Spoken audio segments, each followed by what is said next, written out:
You can subtitle this story, Mr. Anderson Goes to Washington. A provider of mortgage services finds a glitch in the credit score business that's keeping people from realizing their dreams of buying a home. It involves medical collections, but what it's really doing is making lenders and consumers sick.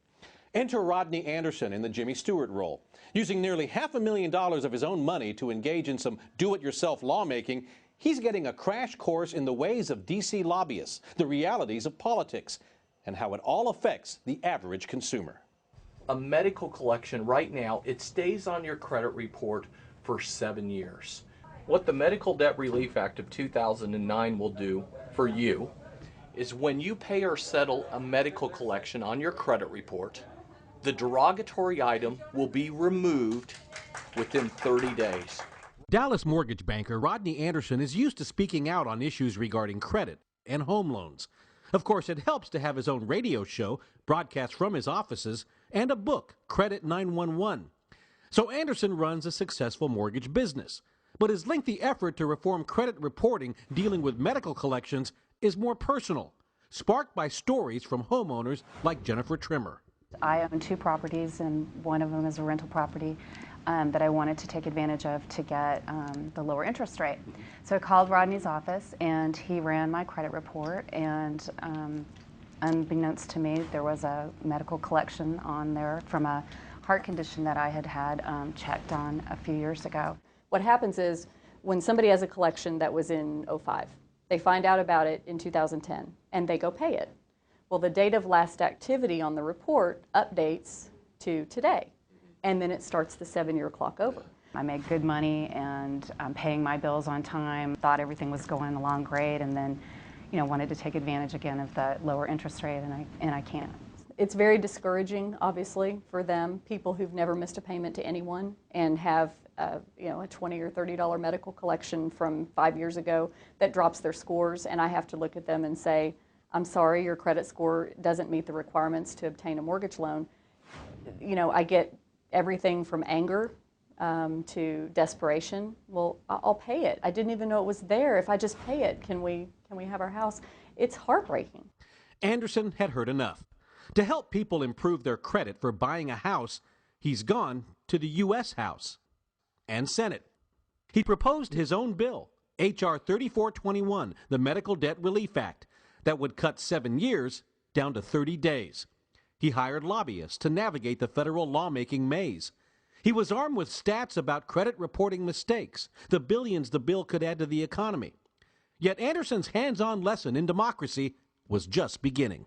It was our first trip to D.C., and everyone that we spoke with, whether it be congresspeople or lobbyists, everyone said, wow, this is a fantastic idea, this is going to help millions of Americans, all of that. We met with no opposition in that regard, but when we started talking about, people backing it, then it was, well, what did so-and-so say, or is this person in support of it? It's been quite a ride. We've enjoyed every minute, and every time we get close to the finish line, and something sets back, we regroup and keep pushing, but he's not going to take no for an answer. I really think that we're going to be able to get this done. And joining us now is Rodney Anderson, Executive Director of Supreme Lending. Rodney, thanks for your time today. We appreciate it. Well, thanks, Renee. Why go through this work? Why take these chances? Why, kind of fight City Hall on the highest level here? Why did you want to do this? Well, there's an injustice happening to the American people, and we need change when it comes to medical debts on people's credit reports. Mm-hmm. I don't feel it's fair that people have to pay higher rates for borrowing money, or they can't get approved to buy a house, buy a car, get a credit card. Let's face it, we don't ask to have cancer, we don't ask to get sick, we don't ask to have any problems. But these medical collections show up on people's credit reports. They're anywhere from $1 to $200 to $400, and most people don't know about it because when you go to a grocery store to check out, there's a checkout line.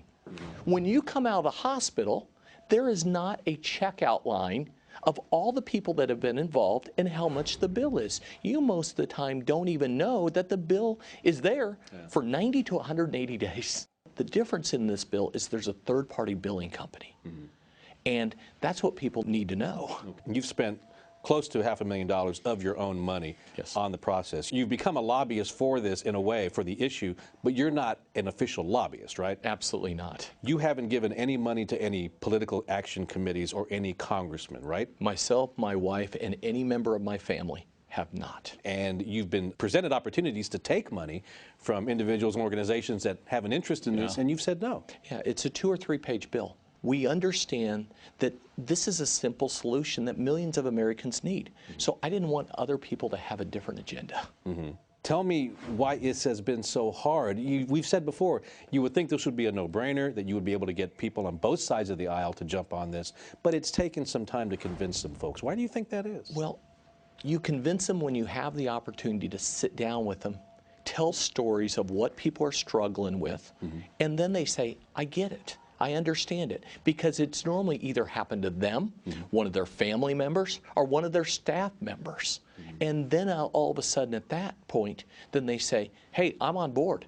And some of the people you're talking to are on key committees, right? And they are, it's bipartisan reach here. Absolutely. Key members of Congress, key leaders of Congress. There might be some cynicism about how Washington works, but you're saying it can actually happen. I've learned that individuals can move mountains in D.C. I've learned that if you have a great idea, you can get the leaders of our country behind you. The champion in the House wanted to pass. The champion in the Senate wanted to pass. Everybody seems to want to have this pass. Okay, we shall see if it will. In the meantime, Rodney Anderson, thanks for your time. Good luck Renee. to you. Thank you, Renee. I'm Renee San Miguel for Spartan 360.